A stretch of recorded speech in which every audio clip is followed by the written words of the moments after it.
Сала број 6 во општина Центар денес беше претесна да ги собере сите граѓани кои сакаа да ја следат јавната презентација на Мал Ринг.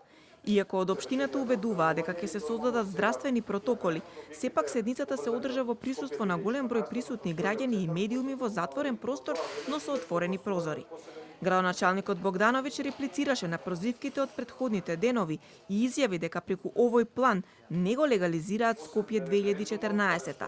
Напротив, се прави спротивното. Почнува да се стопира и да се брише се она што било зацртано во тогашниот проект Скопје 2014. Мора да одиме чекор по чекор, но ќе ја слушаме волјата на граѓаните.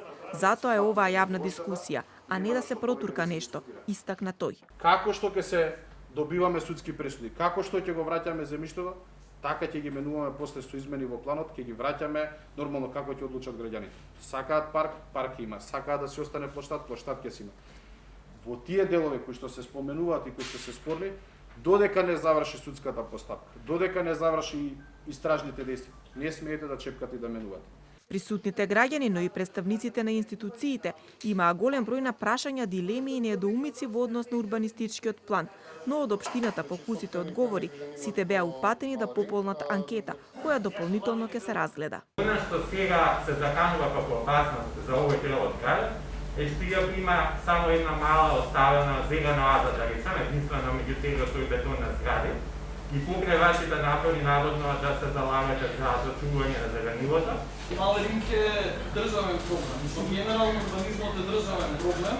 Општината не сум сигурна дека може да се справи сама. Тоа значи дека треба државата да застане позади овој проект.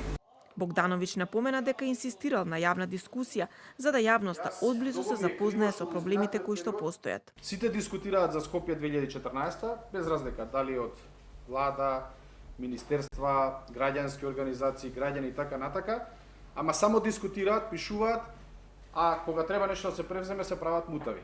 И ако некој праша зошто инсистираме планот да иде на јавна презентација и да се отвори дискусија, за да веќе не се прават мутави. Откако вчера Асоциацијата на архитекти на Македонија и поранешната председателка на Советот Јана Белчева побараа од градоначалникот Богдановиќ да го повлечат и преработат предлогот деталниот урбанистички план, денес издруженијето Плоштад Слобода побара од градоначалникот на општина Центар и од Советот на општината да го продолжат терминот за јавната расправа и презентацијата за Мал Ринг за уште 30 дена и да се повлече планот на доработка во која ќе бидат вклучени надлежните институции, специјализираните граѓански издруженија, Асоциацијата на архитекти на Македонија и граѓани кои живеат и работат во тој дел на градот.